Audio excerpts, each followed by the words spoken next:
더 중요하다고 생각합니다. 물론 결혼식을 준비함에 있어서 참 많은 소통을 해야 되고 또 점검을 해야 되고 또 준비하는 에너지, 엄청난 에너지를 쏟아붓지만 그건 얼마 안 되는 기간입니다.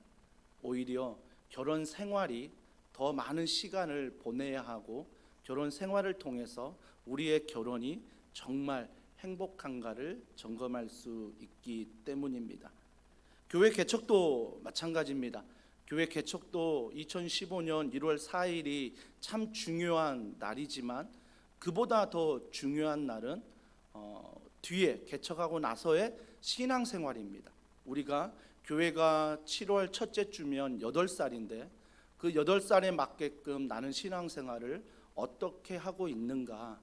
아직 교회 개척만 그냥 2015년 1월 4일만 생각하고 감격하고 있는가? 아니면은 날마다 그런 신앙생활 가운데 내가 하나님을 묵상하며 가르치고 치유하고 전파하는 이 비전에 따라 성장하고 있는가를 우리 스스로가 점검해야 된다는 것입니다. 2015년 교회를 개척할 때 그때쯤에 나온 책 한 권이 있습니다. 그 책이 더 멈춤이란 책이었습니다. 더가 들어가서 제가 관심을 가진 거예요. 더 멈춤이라는 책이었는데 구입하지는 않았습니다. 구입하지는 않았고 그냥 겉표지와 목차를 이렇게 보았는데요. 그 겉표지에 이런 글이 쓰여 있습니다. 우리는 한꺼번에 여러 일을 하는데 익숙하다. TV를 시청하면서 저녁을 먹고 휴대폰으로는 친구들과 메시지를 주고받고 SNS를 확인하고 음식 사진을 찍어서 거기에 올리고 그동안 가족들과 하지 못했던 깊은 대화를 시도한다. 컴퓨터 모니터에 여러 개의 창을 열어놓고 작업하듯이 살면서도 여러 창을 열어놓기를 주저하지 않는다. 물론 그 중에 하나님을 위한 창 하나도 열려 있다. 그러나 친밀감은 그렇게 주어지지 않는다. 친밀함을 원한다면 불편해도 다른 창들을 먼저 닫아야 한다. 멈춤은 친밀감을 거부하는 인간의 본성을 거스르는 거룩한 선택이다 라고 얘기하면서 그 목차를 쭉 볼 때 나는 과연 어디에 멈춰 있는가를 점검해 보았습니다. 여러분들도 이 목차를 읽어드릴 때 나는 어디쯤 멈춰 있는가를 생각해 보시면 좋겠습니다. 하나님을 만나기 위한 멈춤, 하나님을 알아가기 위한 멈춤, 깊음으로 나아가기 위한 멈춤, 영혼의 포식을 위한 멈춤, 욕심을 향한 멈춤, 교만을 향한 멈춤, 죄악을 이기기 위한 멈춤, 사랑하기 위한 멈춤, 천국 잔치를 경험하기 위한 멈춤, 하나님의 박자에 발을 멈추는 멈춤, 기억하기 위한 멈춤. 여러분 어디쯤에 멈춰 계십니까? 아니면 그 책에서 말하는 그냥 정신없이 그냥 세상에서 많은 창을 열어두고 그 중에 하나의 창, 하나님의 창만 열어두고 살아가지는 않으십니까? 많은 창을 열어두면서 한 개의 창, 하나님의 창에 열어두었다고 말은 하지만 그 하나의 창을 통해서 우리는 하나님과 친밀함을 전혀 느끼지 못한다라는 것입니다. 그냥 많은 창 중에 하나의 창이 바로 하나님의 창이라는 것입니다. 이 책에서 말하는 요지는 많은 창을 닫으라는 것입니다. 그래서 우리가 하나님과의 교제, 그 친밀감을 다시 회복해야 된다라고 저자는 말하고 있습니다. 오늘 이 멈춤에 대해서 신명기 이 말씀은 하나님의 명령을 다시 기록한 책입니다. 신명기는 출애굽기 내용도 있고요, 민수기 내용도 있습니다. 여전히 반복되는 내용이 바로 오늘 신명기 말씀입니다.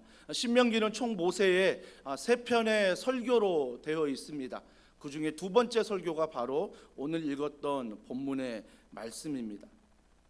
왜 반복될까라고 하면 잊지 말라라는 거죠. 그만큼 중요하다, 잊지 말아라. 여러분 왜 매 주일마다 예배를 드리십니까? 왜 우리가 수요 에센스 예배 나와서 예배를 드리고 또 어떤 이들은 새벽까지 깨워서 왜 예배를 드리십니까? 또 어떤 다락방에 나가서 어떤 이런 훈련을 통해서 여러 많은 교회 섬김을 통해서 왜 우리가 이런 몸부림을 치고 있습니까? 그것은 바로 잊지 않기 위해서입니다. 뭘 잊지 말아야 됩니까? 오늘 그 잊지 말아야 될 거에 대해서 신명기 오늘 말씀의 저자 모세 즉 성령은 이렇게 말하고 있습니다. 그러면서 첫 번째 우리가 반드시 기억해야 될 것은 들으라 라고 말하는 것입니다.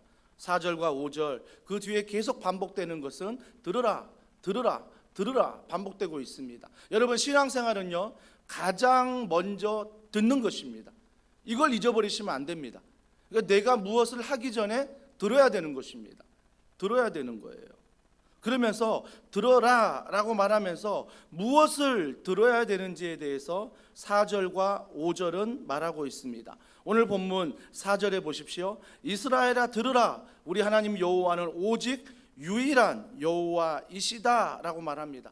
오직 유일한 여호와이시다 라고 말하는 것입니다. 그 다음에 보니까 내 하나님 여호와를 사랑하라 사랑하라 사랑하라 말하는 거예요. 여러분 이 말씀을 전하는 대상이 누굽니까? 대상이 굳이 뭐 세대를 나눈다면 3세대쯤 되는 가나안 세대들입니다.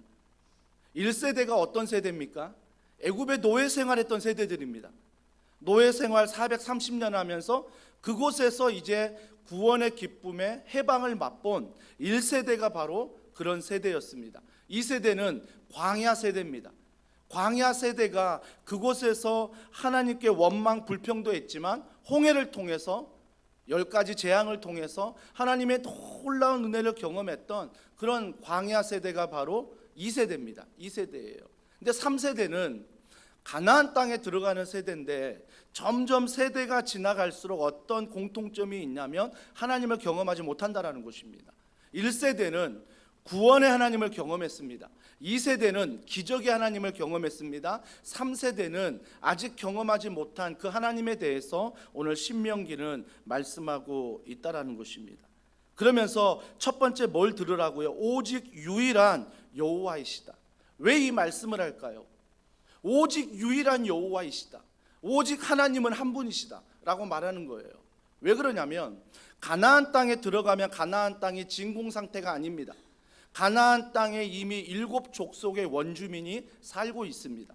살고 있기 때문에 그 가나안은 하나님을 경외하지 않는 백성입니다. 그렇기 때문에 하나님과 대적되는 문화가 있고요, 가치관이 있고요, 세계관이 있습니다. 여러 많은 우상들이 있습니다. 그걸 주님이 아신 거예요.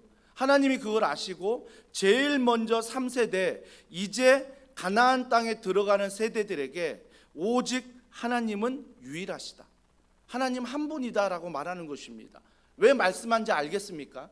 그 세대들이 하나님을 경험하지 못했기 때문에 그 땅에 들어가면 막 새로운 문화들이 보이거든요. 막 새로운 경험들을 하거든요. 그러니까 그 문화와 그 경험에 그들이 하나님을 잊어버릴까 걱정하는 나머지 이 말씀을 주고 있다라는 것입니다.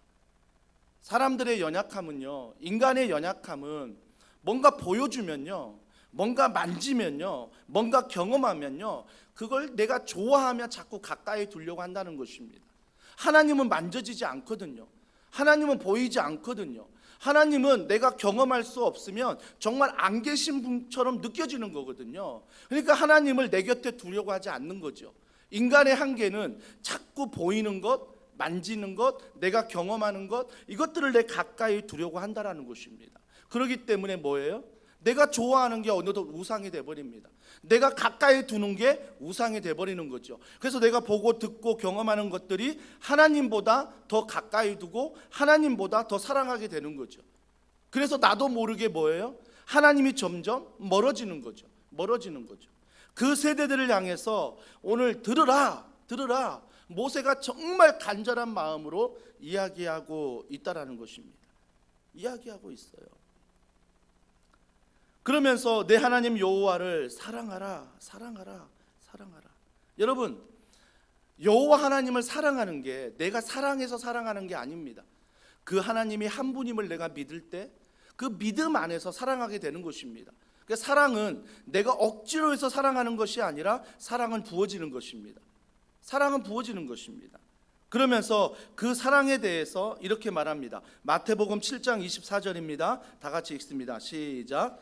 그러므로 누구든지 나의 이 말을 듣고 행하는 자는 그 집을 반석 위에 지은 지혜로운 사람 같으리니. 마태복음 7장 26절입니다. 같이 읽습니다. 나의 이 말을 듣고 행하지 아니하는 자는 그 집을 모래 위에 지은 어리석은 사람 같으리니. 여러분, 이 두 가지 명령이 있는데 이 두 가지 명령 앞에 우리가 반드시 순종하는 자는 뭐라고요? 반석 위에 집을 지었다. 그런데 이 두 가지 말씀을 우리가 들으라 말했는데 순종하지 않는 자는 모래 위에 집을 지은 어리석은 사람이다 라고 말합니다. 여러분, 이 본문이 나오기 전에 어떤 내용이 있냐면 바리새인이라는 서기관, 이 바리새인들이 있었습니다. 이 바리새인들이 주여 주여 매일 외치고 다녔어요. 주여 주여 외치고 다니고 헌금도 잘하고 시간을 지켜 기도도 하고 금식도 하고 여러 종교적인 모습을 보면 최대한 열심이었습니다. 근데 주님이 뭐라고 말했습니까? 주여 주여 하는 자마다 천국에 들어가는 거 아니다. 뭐라고 말씀하십니까? 너희들은 지금 어떤 모습인지 아니? 딱 7장 26절 모래 위에 집을 지은 어리석은 사람이다. 너희들이 아무리 주님을 불러도 너희들이 그 주님은 하나의 열린 많은 창 중에 하나인 거죠. 많은 창 중에 하나예요. 그래서 그 주님을 나의 유일한 하나님으로 모시지 않는 고백이라는 것입니다. 때로는 그 하나님이 나의 주인이기도 하지만 때로는 내가 좋아하는 게 나의 주인이 됩니다. 때로는 내가 사랑하는 게 나의 주인이 된다는 것입니다. 그 주인은 뭐예요? 상황에 따라 바뀝니다.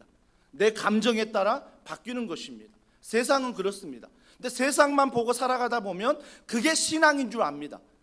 아, 이렇게 사는 게 신앙생활이구나. 아, 어쩔 수 없는 거구나. 아, 교회에서만 하나님이 주인이시고 세상에서는 내가 좋아하는 것, 내가 사랑하는 것, 내가 경험하는 것, 이것들이 내 삶의 주인이구나 라고 살아가는 것.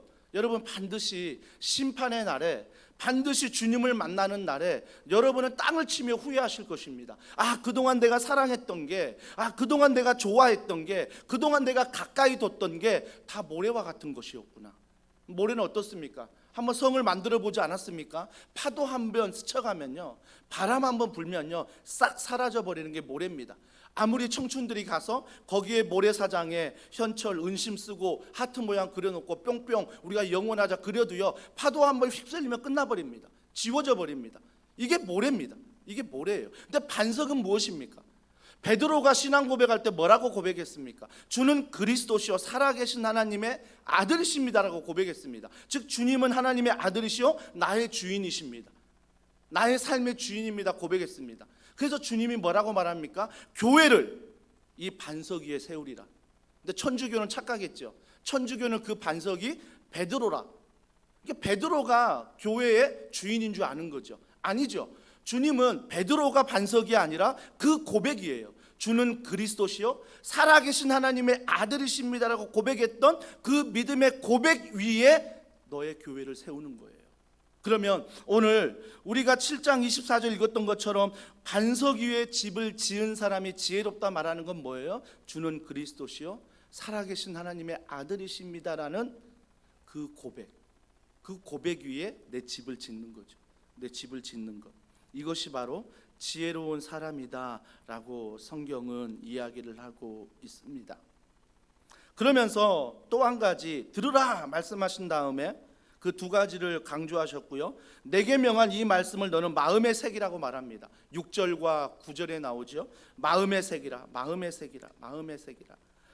이 말씀을 원어에 보면요, 마음 위에 두어라 라는 말입니다. 마음 위에 두어라, 마음 위에 두어라. 여러분, 마음이 무엇입니까? 성경은 무엇보다 마음에 집중합니다. 왜? 마음이 나이기 때문입니다. 내가 말하는 게 나가 아니라, 내가 행동하는 게 나가 아니라 내 마음이 나라는 것입니다. 마음이 나라는 거죠. 그래서 이 말씀을 마음 위에 두어라 라고 하는 말은 이 말씀을 나의 위에 두어라는 것입니다. 나의 위에 언제든지 말씀을 두어라 라고 말하는 거죠. 사랑하는 성도 여러분, 우리가 자주 실수하는 부분이 뭐냐면 말씀을 내 머리에 이렇게 두려고 하는데 이해되는 말씀만 두려고 합니다. 내가 공감하는 말씀만 두려고 한다라는 것입니다. 나에게 해당되지 않고 내가 전혀 동의하지 않고 내가 전혀 공감하지 않는 말씀들은 뭐예요? 패스.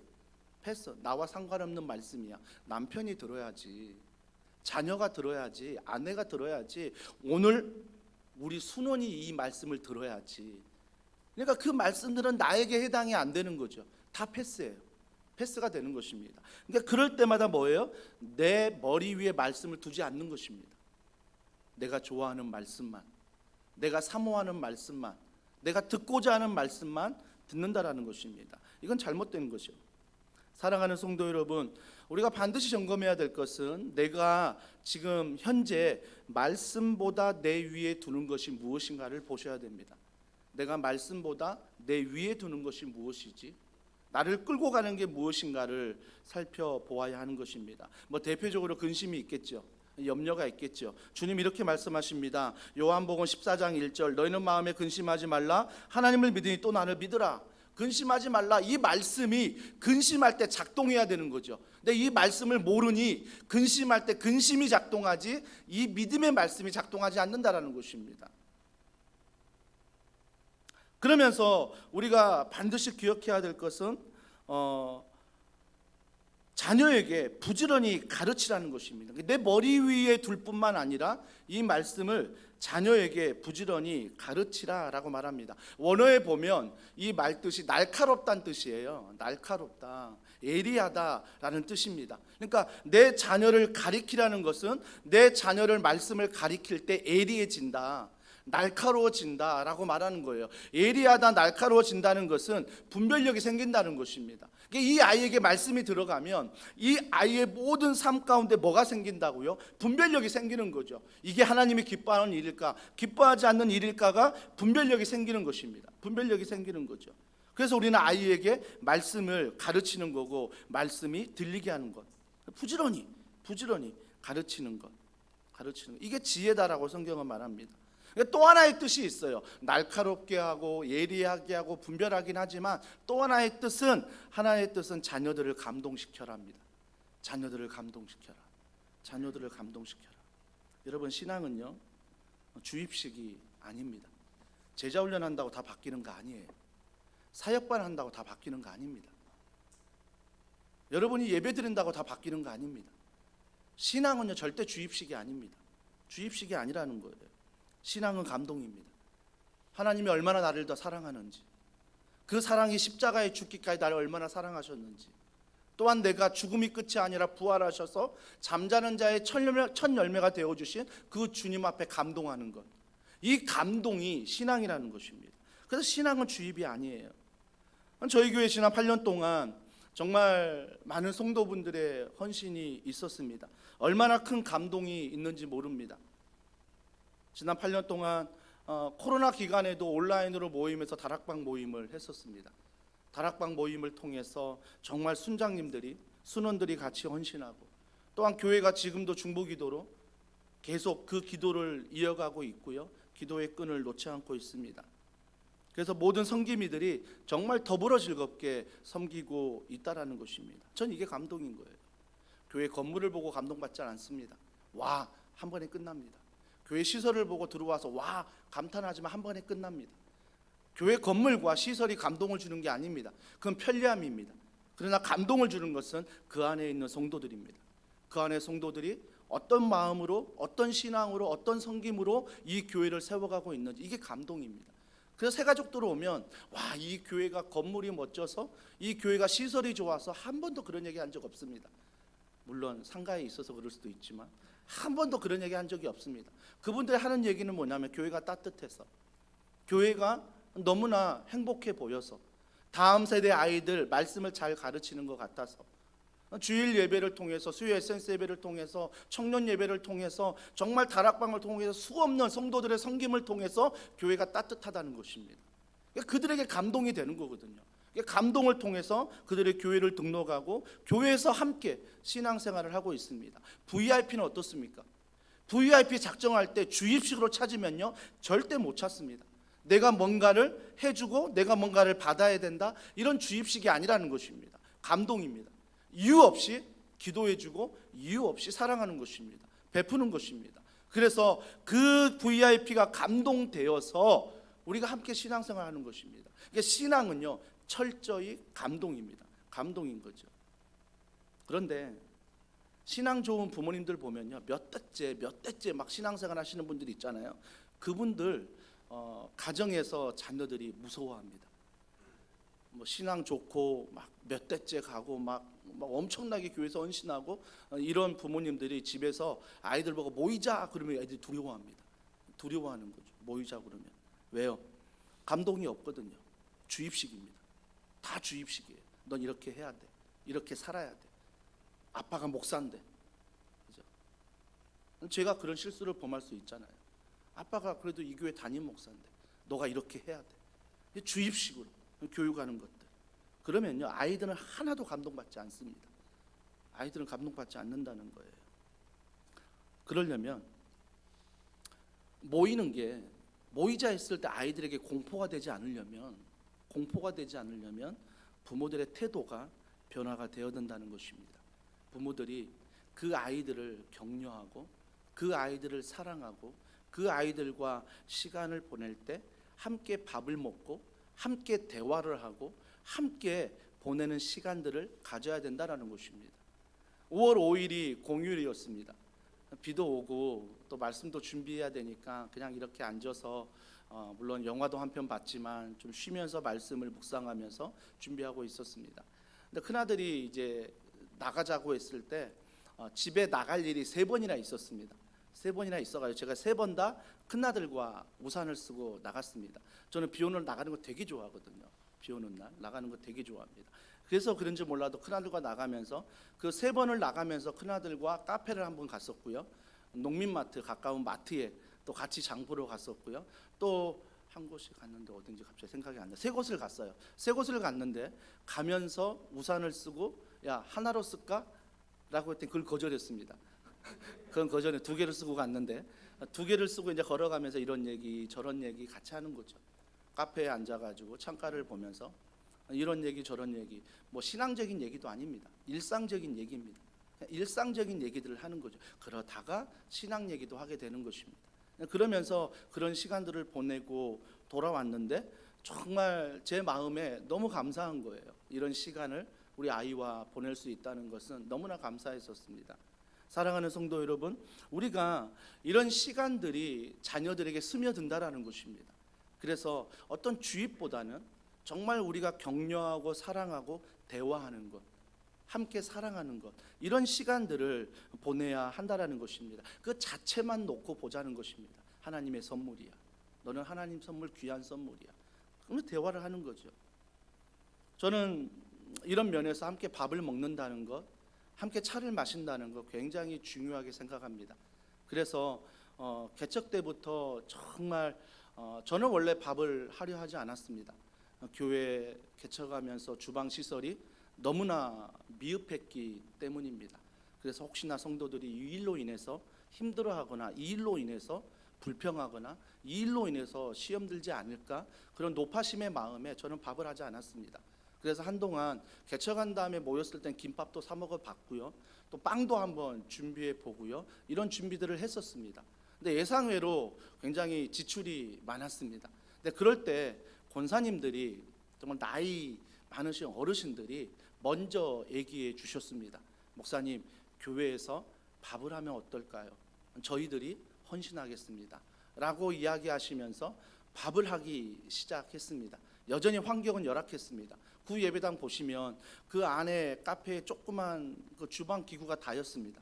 그리고 데크에는 여전히 불편한 식사의 장소들이었습니다. 근데 그 시간이 행복했던 기억은요, 딱 하나입니다. 함께 그곳에서 밥을 먹고 함께 그곳에서 교제했다는 것입니다. 저는 얼마 전 우리 장모님 모시고 병원에 갔을 때 아내가 구 예배당을 이렇게 본 적이 있었습니다. 지금은 또 많이 다른 업체들이 들어와서 또 많이 바뀌었는데요. 그 예배당을 보면서 가장 기억에 남는 것은 물론 예배를 드렸던 그 은혜도 나에게 감사하고 다른 모든 게 감사하지만 데크를 보면서 생각났던 것은 그곳에 빨간 천막을 치고 정말 힘든 상황이었지만 함께 식사를 하고 함께 대화를 하고 함께 보냈던 그 시간들이 지금도 8년 전이지만 생각하면 너무 행복합니다. 너무 마음이 흐뭇하고요. 너무 그 추억이 저에게는 힘이 됩니다. 소망이 됩니다. 사랑하는 성도 여러분, 제자반이 이제 가정으로 돌아가기 시작했습니다. 교회에서 할 때와 가정에서 할 때 너무 분위기가 다른 거죠. 교회에서 할 때는 저 또한 너무 의무적인 모습이 있지만 가정으로 갔을 때는 왠지 식구가 된 듯한 느낌.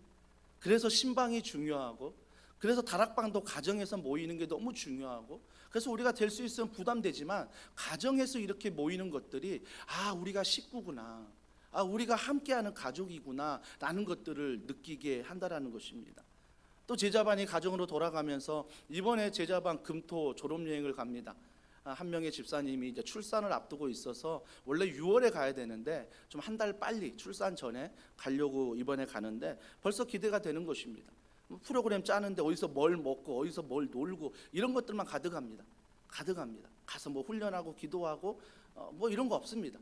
가서 먹고 놀고 이러고 올 것입니다. 근데 그 시간이 저는 기대가 되는 것입니다. 그분들과 먹고 그분들과 함께 뭐 한 분이 1박 2일 엄청 잘 보신다 하더라고요. 그러니까 게임을 엄청나게 준비했답니다.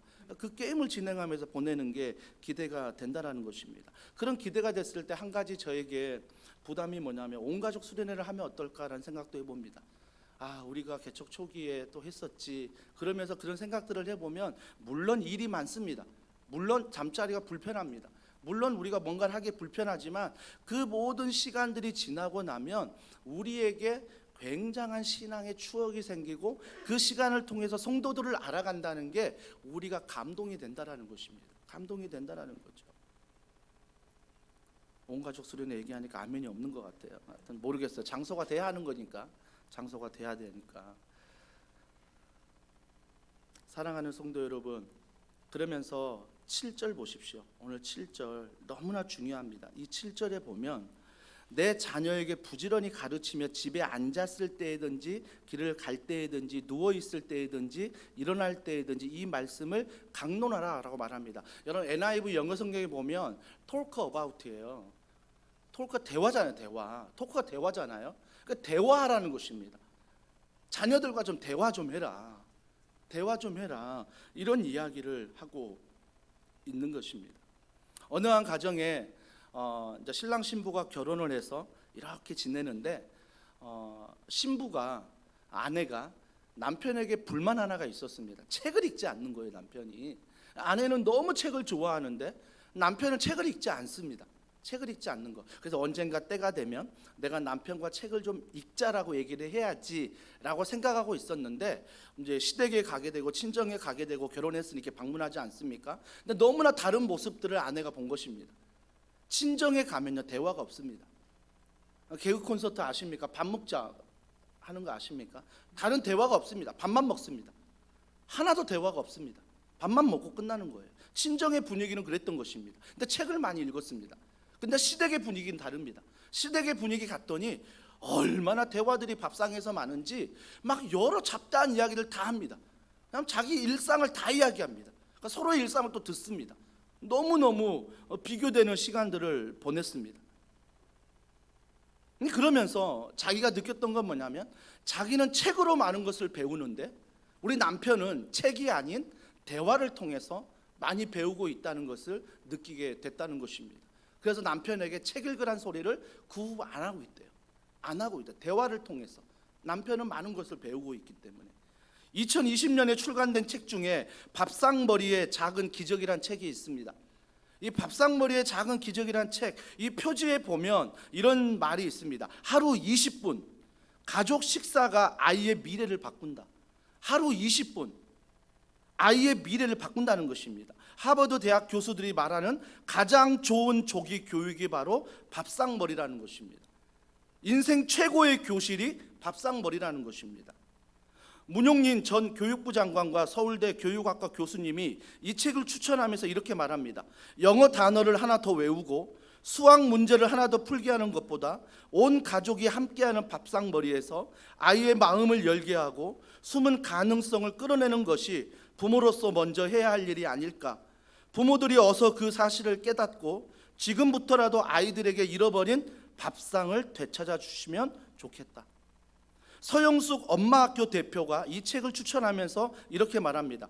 가족과 함께 식사를 하는 것이 정서를 안정시킬 뿐 아니라 아이의 학교 성적도 올려주고 비행도 막아준다는 연구 결과가 속속 나오고 있다고 한다. 가족이 함께 밥 먹는 단순한 행위가 우리를 어떻게 키워왔고 앞으로 우리 아이들을 어떻게 키워야 할지 반추할 수 있게 해준다. 아이들과 좋은 음식에 가진 이야기를 기분 좋게 비벼 먹으며 그 자체를 즐기면 좋겠다.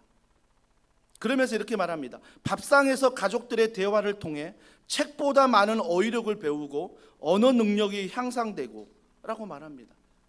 초록우산이라는 어린이 단체는 이렇게 말합니다. 한국 가족의 평균 함께 보내는 시간이 13분이라는 것입니다.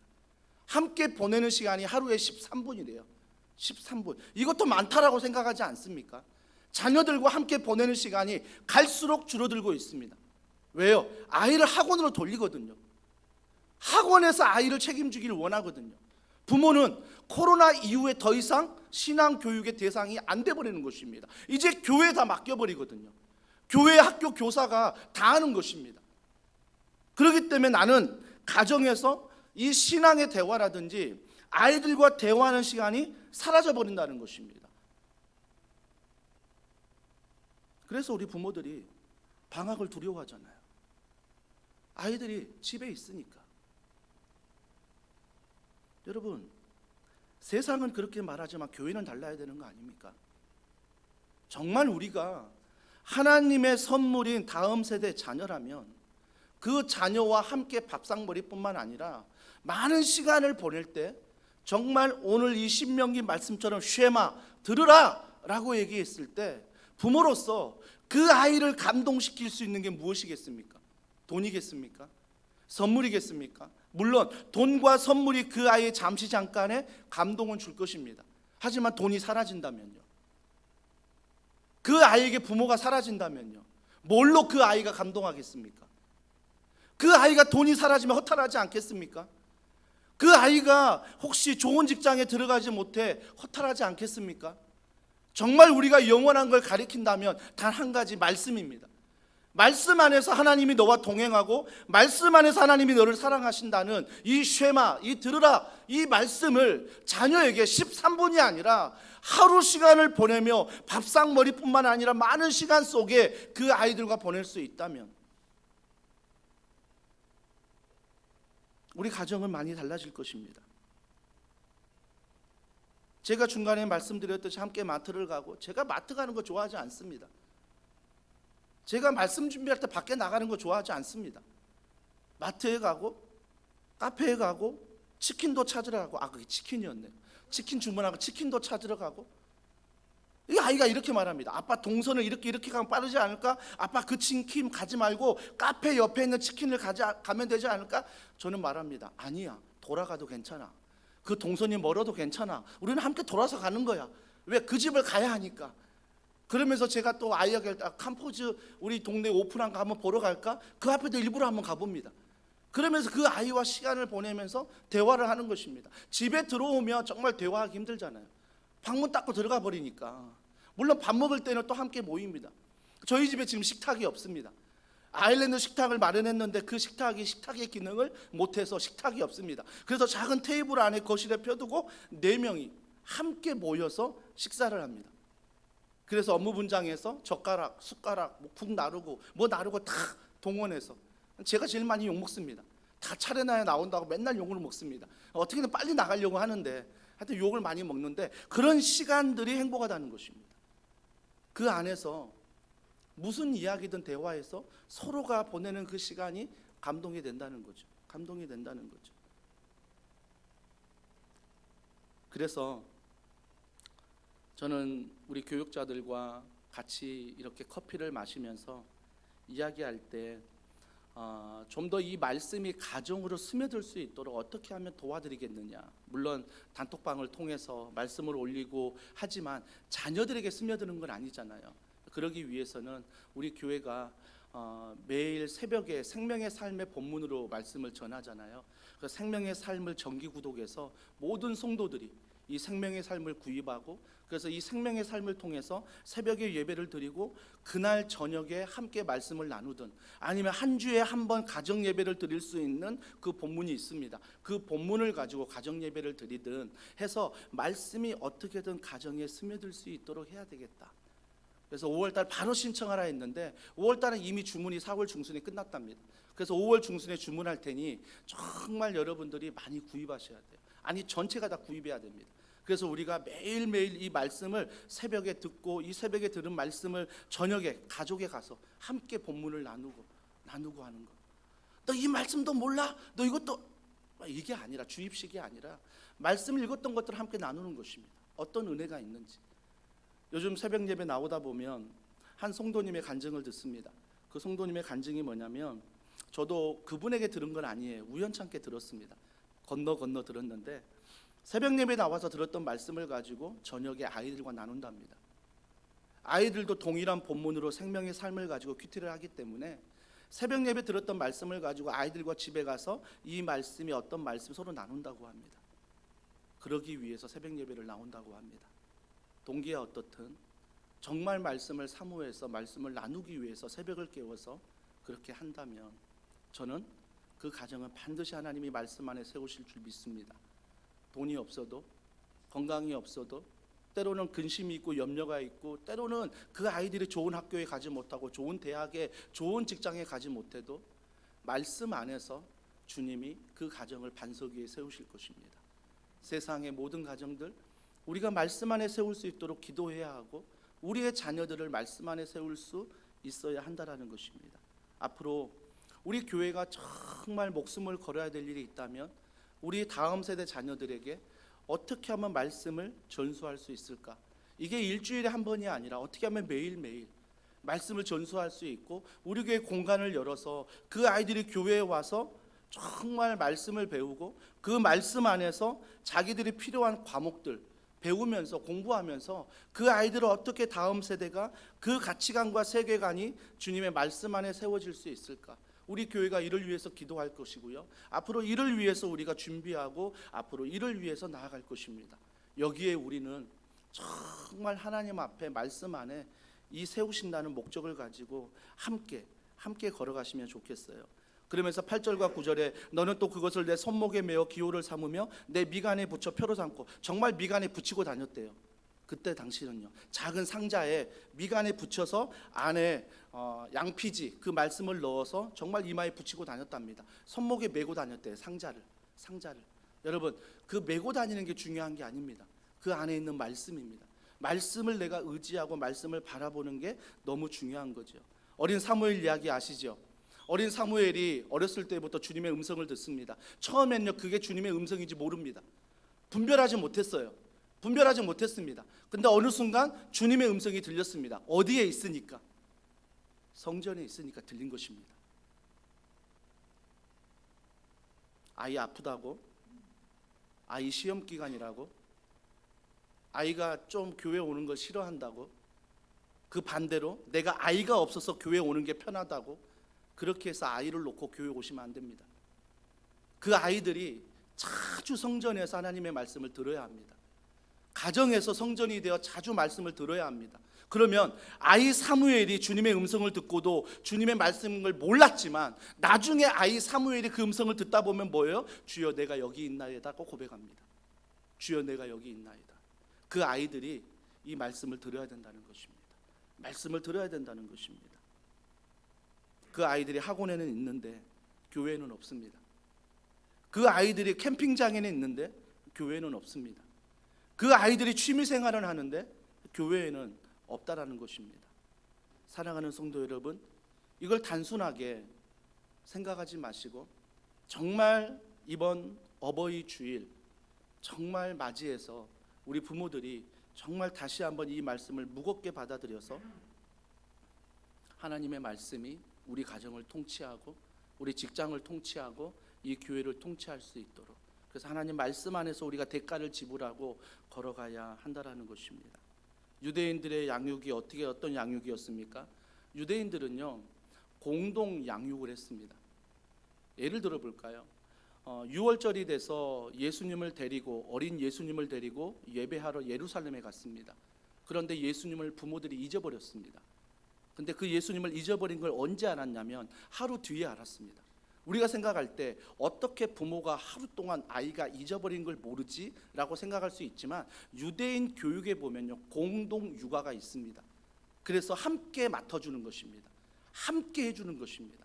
그래서 당연히 아이가 안 보일 때 누군가가 공동 육아를 통해서 하고 있다는 것을 아는 문화였습니다. 그래서 하루가 지나서 알게 되는 거죠. 그래서 그 아이를 찾으러 성전에 갔습니다. 성전에 갔는데 그 어린 예수님이 랍비들과 대화하는 게 심상치 않았습니다. 대화하는 게 수준이 굉장히 높았다는 거죠. 대화하는 수준이. 저는 우리 교회가 앞으로 다음 세대를 위해서 사역한다면 공동 육아가 됐으면 좋겠습니다. 이미 하고 있지 않습니까? 찐빵이라는 겨울 성경학교. 저는 이거 보고 깜짝 놀랐습니다. 물론 교육자들이 있지만 그 교육자들이 뭔가 방향을 결정하고 도움은 드리지만 그 모든 프로그램을 이끌어가는 분들은 부모들입니다. 부모들이 우리 자녀들을 생각할 때 어떤 프로그램을 하면 좋을까?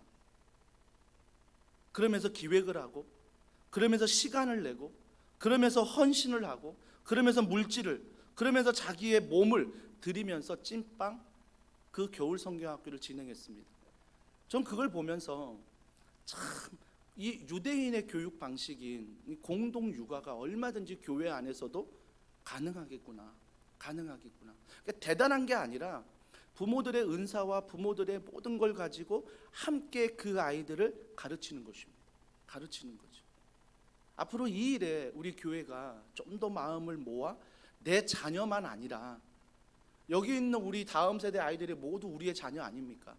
이 아이들을 이런 공동 육아의 개념으로 가리키는 것 너무 필요하다라는 것입니다. 사랑하는 성도 여러분, 세상은요 우리의 자녀들을 삼키려 합니다. 세상의 가치관과 세상의 세계관을 가지고 우리를 삼키려 합니다. 하지만 그걸 지킬 수 있는 건 말씀입니다. 다른 건 없어요. 다른 건 왜 영원하지 않기 때문입니다. 말씀만이 그 아이들을 지킬 수 있습니다. 그래서 이번 어버이 주를 맞이해서 우리가 다시 한번 다음 세대 우리 자녀들을 마음에 품고 내가 부모로서 그 아이들에게 어떤 시간을 또 어떤 우선순위를 이 아이들에게 내고 있는지를 점검하고 앞으로 이 교회가 깃발을 흔들고 걸어갈 때 여러분 모두가 함께 기도해 주시고 또 동참해 주시고 함께 울고 함께 웃으며 우리 다음 세대의 아이들이 믿음 안에 세워지는 귀한 공동체가 되길 주님의 이름으로 축복합니다. 우리 이 마음을 담아서 우리 이 찬양 함께 고백하면 좋겠습니다. 우리의 오늘 눈물로 한 알의 씨앗을 심는다. 우리 자녀들을 기억하며 이 찬양 고백합니다.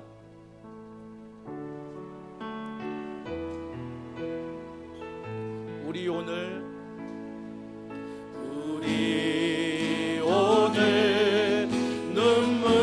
눈물로 한 알의 씨앗을 심는다. 울 수 없어 무너진 가슴에 저들의 푸른 꿈 다시 돋아나도록 우리 함께 땀 흘려 소망의 길을 만든다. 내일로 가는 길을 찾지 못했던 저들 노래하며 달려갈 그 길 믿음으로 선포합니다. 그날에 우리 보리라. 새벽 이슬 같은 저들 일어나 뜨거운 가슴 사랑의 손으로 이 땅 치유하며 행진할 때 오래 황폐하였던 이 땅 어디서나 순결한 꽃